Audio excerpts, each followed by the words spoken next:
It is a review of tug life. Kamal Haasan గారు లేటెస్ట్గా నటించిన ఈ థగ్ లైఫ్ మూవీ చూసి వచ్చాక మరి ఈ వీకెండ్కి మీరు చూడొచ్చా లేదా, ఈ విషయాలను తెలుసుకోవాలంటే వెంటనే మన ఛానల్ సబ్స్క్రైబ్ చేసి పక్కన బెల్ ఐకాన్ అయితే ప్రెస్ చేయండి. ఇంక ఈ మూవీ చూసి వచ్చాక నాకైతే ఫీలింగ్ అయితే రొటీన్గా మూవీ అయితే ఉంది, అంత కొత్తగా ఏమీ లేదు. మూవీ స్టోరీ బాగానే తీద్దాం అనుకున్నారు కానీ అంత పవర్ఫుల్ ఎలిమెంట్స్ అయితే నాకు మూవీలో ఎక్కడా కనిపించలేదు. మూవీ అయితే అలా ఫ్లాట్గా వెళ్ళిపోతూ ఉంటుంది, అక్కడ ఎమోషన్ కూడా అంతగా కనెక్ట్ అవ్వలేదు.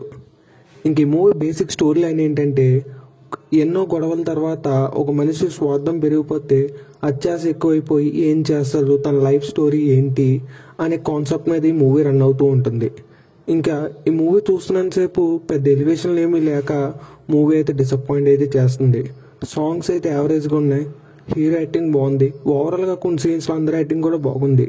నాకైతే మూవీ అయితే పర్లేదు, ఒకసారి అయితే చూడొచ్చు అనిపించింది. ఫ్యామిలీతో కలిసి చూడొచ్చు అంటే చూడొచ్చు, అడల్ట్ కంటెంట్ ఏమీ లేదు. ఈ వీడియో కానీ మీకు నచ్చితే లైక్ చేసి